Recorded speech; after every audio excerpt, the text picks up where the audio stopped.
భూపాలపల్లి సింగరేణి డివిజన్లోని KTK sector 2 ఉపరితల గని తవ్వకాల కోసం స్వాధీనం చేసుకున్న భూములకు నష్టపరిహారం చెల్లించాలని డిమాండ్ చేస్తూ స్థానిక కేటీకే 1వ గని రహదారిపై ఆగుతారివాడ పకీరిగడ్డ గ్రామానికి చెందినటువంటి భూ నిర్వాసితులు వారి కుటుంబ సభ్యులు పిల్లలు కలిసి ప్లకార్డులు పట్టుకుని ధర్నా చేపట్టారు. దీంతో ఆ రోడ్డుపై కొద్దిసేపు బొగ్గు రవాణా లారీలు నిలిచిపోయాయి.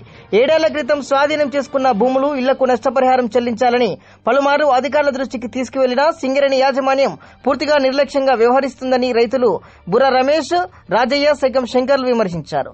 ఈ క్రమంలోనే సింగరేణి జీఎం శ్రీనివాసరావు జోక్యం చేసుకుని సింగరేణి సీఎండీతో మాట్లాడి త్వరలోనే రైతులకు న్యాయం చేస్తానని కూడా హామీ ఇవ్వడంతో నిర్వాసితులు ధర్నాను విరమించారు. అపాయింట్మెంట్ ఇప్పిస్తామని చెప్పారు.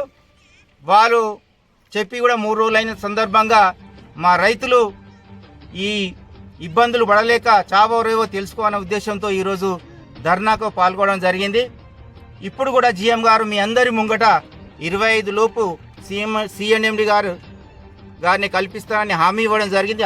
హామీ మేరకు ఈరోజు ఇక్కడి నుంచి ఈ ధర్నా విరమించి వెళ్తాము. కానీ 25వ